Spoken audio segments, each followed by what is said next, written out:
Il est 8h10, bienvenue si vous nous rejoignez à l'instant, c'est la matinale RCF que vous écoutez. Face aux abus dans l'Église, le chantier qui s'ouvre en termes de prise de conscience, de réparation mais aussi de prévention est immense. Parmi ces chantiers, il y a celui encore trop peu exploré du travail théologique, car aux racines d'un certain nombre de dérives, il peut y avoir des approches spirituelles ou théologiques faussées. Pour répondre à ce défi, 5 théologiens de l'Institut catholique de Paris viennent de faire paraître un ouvrage dans lequel ils nous font part de leurs utiles réflexions. Scandale dans l'Église, des théologiens s'engagent, publié aux éditions du Cerf. Et j'ai invité ce matin l'un de ces 5 théologiens. Bonjour, Gilles Berseville. Bonjour. Vous êtes religieux dominicain, professeur de théologie spirituelle à l'Institut catholique de Paris et accompagnateur de personnes concernées par des abus dans l'Église. J'aimerais reprendre ce que dit Catherine Finot, l'une des co-auteurs de ce livre, au début de cet ouvrage. Elle dit que l'Église ne peut plus se prétendre à être reconnue comme experte en humanité. Le constat est quand même dur à entendre, Gilles Berseville. Oui, bien sûr. Les scandales sont durs à reconnaître. Et ce que dit Catherine Finot est assez dur à entendre, comme vous venez de le dire. Lorsque Paul VI, c'est la formule de Paul VI, disait que l'Église était experte en humanité, et il entendait par là que l'Église ne voulait pas revendiquer un pouvoir politique, mais qu'elle s'adressait d'abord à l'esprit des hommes, à leur culture, à leur recherche de vérité, etc. Mais aujourd'hui, c'est vrai que face à la révélation des scandales, c'est une posture d'humilité et d'écoute qui s'impose aujourd'hui. Alors comment on peut comprendre que la réalité des abus dans l'Église soit une réalité, et vous l'écrivez, systémique ? Les abus dans l'Église, ce qui nous apparaît, c'est que ça ne se passe pas dans un lieu particulier, ça n'est pas seulement l'affaire de telle ou telle personne, soit des abuseurs, soit de ceux qui vont couvrir leurs abus, mais qu'ils sont favorisés par un contexte social et un contexte ecclésial. Et donc, il faut s'interroger sur la vie de la société, la vie de l'Église, et penser les éléments en relation les uns avec les autres pour mieux comprendre ce qui se passe et pour résister aux dérives. Mais qu'est-ce qui, j'allais dire, la foi catholique elle-même, dans son ordonnancement, dans ses principes les plus fondamentaux, peut être sujet à la manipulation ? On peut tout manipuler.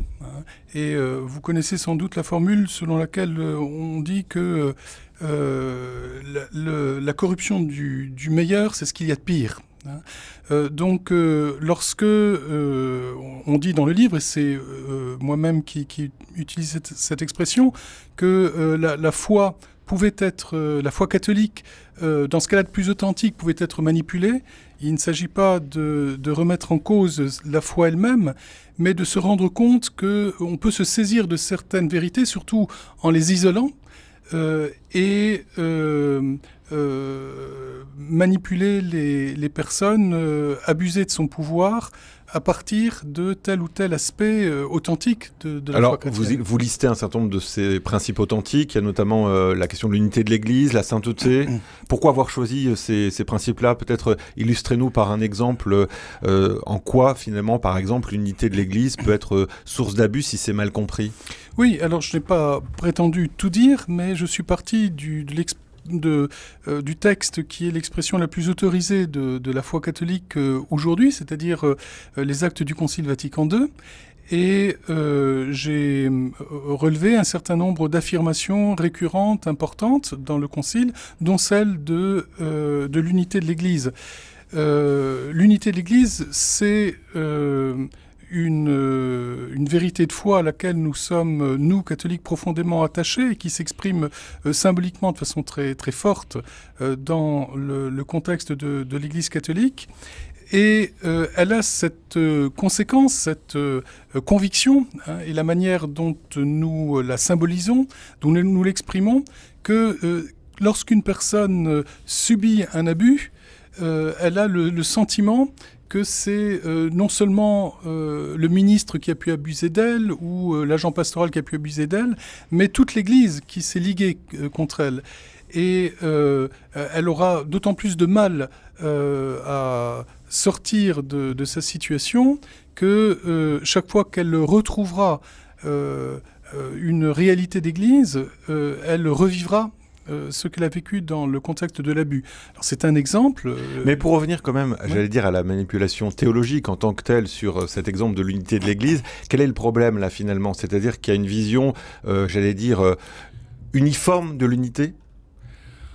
Alors, qu'il y ait trop d'uniformité, moi j'en suis convaincu dans l'Église, mais en l'occurrence, c'est pas d'abord une manipulation théologique au sens où ce seraient les théologiens qui manipuleraient ces vérités, mais ce sont des convictions très fortes qui nous habitent comme catholiques et qui, lorsqu'elles ne sont pas suffisamment équilibrées, lorsqu'elles ne sont pas suffisamment réfléchies et critiquées, facilitent les abus à partir de représentations qu'on peut avoir de ce qu'est l'Église, de ce qu'est un ministre, du lien qu'il y a entre Dieu, le Christ, l'Église et ses ministres. Et c'est vrai aussi pour la question de la sainteté, vous prenez cet exemple, est-ce qu'il peut y avoir un certain effet pervers, une certaine approche de la sainteté avec une confusion peut-être entre une authentique sainteté et un processus d'idéalisation ? Tout à fait, ça c'est tout à fait clair. Et d'ailleurs, le dernier texte du pape François consacré à la vocation universelle à la sainteté dit bien les écueils d'une certaine manière de se référer à la théologie catholique relative à la sainteté, la constitution d'élite, assurée d'être dans la vérité et donc incapable de se remettre en question elle-même. Et puis l'appel à des formes extrêmes de comportement qui ne respectent pas toujours les règles élémentaires de la justice et de la prudence, par exemple. Alors pour reprendre vos mots, Gilles Berseville, quels sont les anticorps capables de chasser les virus de la déviance? Il y a des ressources dans la tradition? Alors il y a des ressources dans la tradition, certainement. Mais le point de vue que j'ai voulu développer dans le livre était de dire que il y a des ressources aussi ailleurs que dans le cercle ecclésial et qu'il fallait être attentif, notamment à l'évolution des savoirs.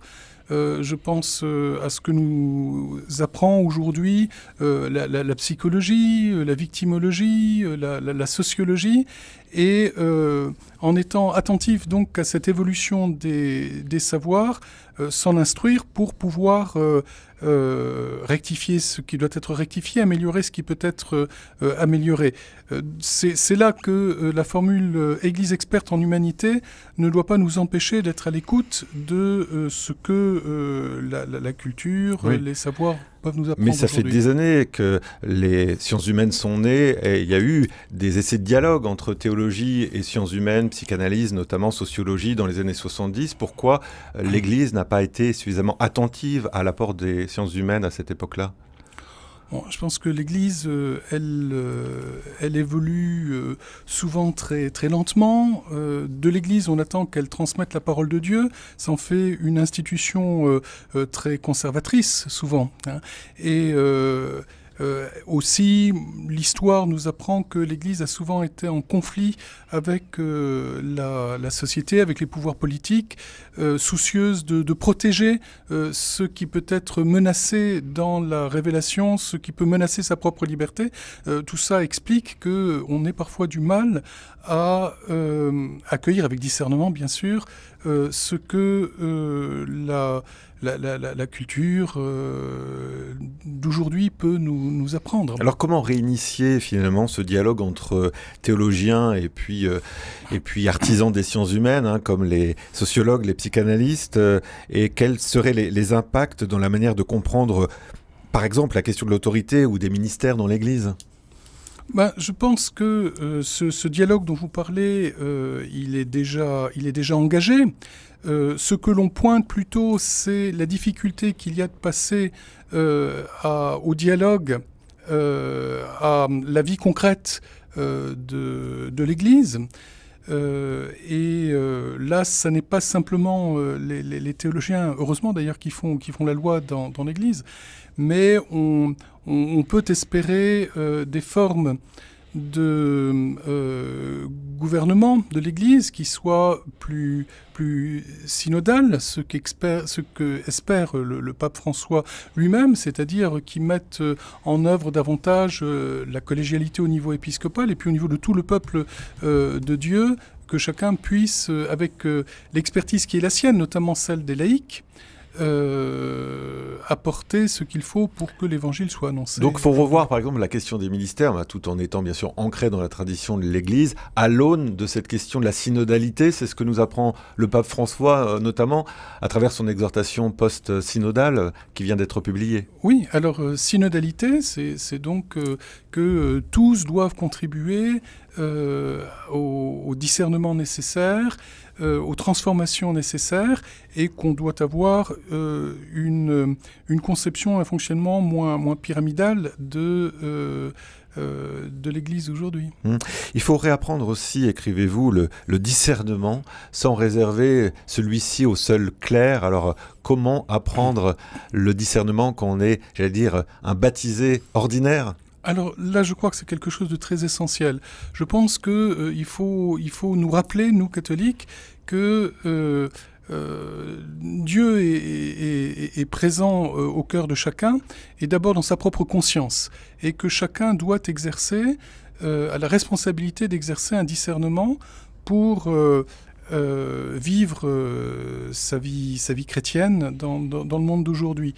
Et ça, c'est une formation au long cours que l'Église et les communautés doivent assurer auprès de chaque chrétien. Ça n'est jamais, en définitive, à l'autre, même si c'est le pape, même si c'est un évêque, même si c'est des prêtres, de discerner à ma place, mais chaque chrétien doit être accompagné dans cette formation au discernement qui en fait un adulte dans la foi. Donc formation au discernement, formation peut-être aussi à plus de débat, d'esprit critique. Les instituts catholiques comme celui de Paris ont déjà commencé ce travail ? Ils l'ont toujours mené, ils n'ont pas d'autre raison d'être que de faire exister au cœur de l'Église ce débat avec toutes les ressources que le monde universitaire apporte. Et qui dit débat dit diversité d'opinions, dit possibilité donc de controverses. Ma première spécialité, le Moyen-Âge, vous savez, et c'est l'Église qui a donné à notre société l'institution qu'est l'université. Et c'est un lieu qui est un lieu de débat, où il y a des gens qui pensent ceci et d'autres qui pensent le contraire, et ces gens doivent dialoguer entre eux.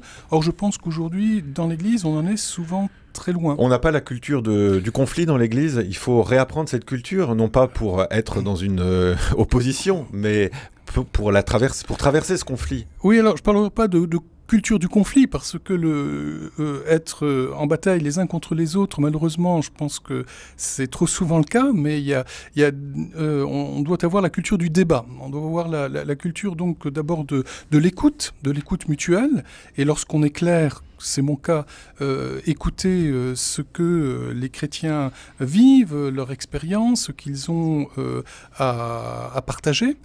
Donc la culture de l'écoute, et puis